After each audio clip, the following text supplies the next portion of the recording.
इस दुखी दुनिया में एक माँ सब कुछ छोड़कर दरवाजा खोलती है क्योंकि उसकी बेटी दरवाजे के बाहर खड़ी होती है। दरवाजे के बाहर दौड़ती बच्ची गिर जाती है। उसी लम्हे हमेशा की तरह लोगों की हिफाजत करने वाले सामने आते हैं। काश दुनिया में स्टारबक्स न हो। अचानक एक लंबी नोकीली शाख दोनों माँ बेटी के जिस्म के पार हो जाती है। ये शाख लड़की को ऊपर उठा लेती है और उसका खून चूसना शुरू कर देती है। उसकी माँ ये मंजर देखकर मुकम्मल टूट जाती है। उधर दीजी शो, हीन शो और एक और साथी पहली मंजिल की तरफ हालात देखने निकलते हैं। वो तीनों ऐसे हथियार लेकर निकले होते हैं जो उन्हें लाओ जिया ने तैयार करके दिए होते हैं। तभी स्पीकर पर ऐलान होता है। हुकूमत ताज़ा तरीन सूरत हाल बताती है। वो बच जाने वालों को खबरदार करती है कि कुछ इंसान अब खूंखार मखलूक में बदल रहे हैं। ऐसे मखलूक को आम इंसान मार नहीं सकता। होते दीजी और उसके साथी जब सीढ़ियों पर पहुंचते हैं तो वहाँ उन्हें एक लाश नजर आती है।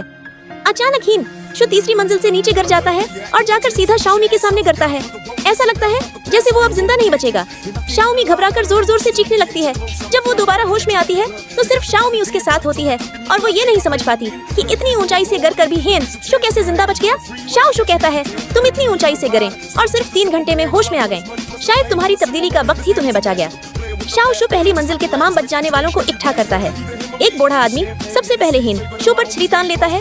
सबको उकसाता है कि हीन शो को निकाल दिया जाए। उसी वक्त अचानक उसके नाक से खून बहने लगता है। वो फौरन कहता है कि ये सिर्फ नज़ला ज़ुकाम है, लेकिन सब लोग पीछे हट जाते हैं क्योंकि ये तब्दीली है की निशानी लगती है। वो खुद भी हीन शो को निकालने के हक में वोट डाल देता है। हीन शो बाहर आता है और दुआ करता है कि चाचा भी उसके साथ चले। आखिरकार दोनों को एक अलग कमरे में बंद कर दिया जाता है। अगले दिन शाओ शो हीन शो के पास आता है और उसे बताता है कि वोट में मैंने चालाकी की थी क्योंकि मुझे तुमसे कुछ खतरनाक काम करवाने हैं ताकि तुम यहाँ रह सको। हीन शो का पहला मिशन होता है ऊपर जाकर जियाक्स को नीचे लाना क्योंकि शाओ शो को लाओ जिया के हथियार बनाने की सलाहियत चाहिए। हीन शो दोबारा तेज हुआ के झोंके से गिर जाता है। असल में ये एक तेज रफ्तार ज़ोंबी था। खुशकिस्मती से हीवेमन और उसका वालिद आ जाते हैं और तीर वाग से उस ज़ोंबी को डरा देते हैं। जब वो लोग लाओ जिया के घर पहुँचते हैं तो देखते हैं कि शानिंग वॉशरूम में एक अजीब सा बल बनाई बैठी है जिसमें बच्चे का सा चेहरा नजर आ रहा होता है। सब जज्बाती हो जाते हैं और उसे कुछ नहीं कहते, उसे वहीं रहने देते हैं।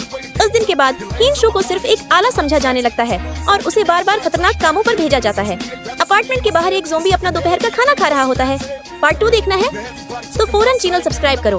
अगला हिस्सा बस आने ही वाला है और अगर आप लोग चाहें तो मैं उसके हर एपिसोड की अलग अलग एक्सप्लेनेशन भी अपलोड कर सकती हूँ।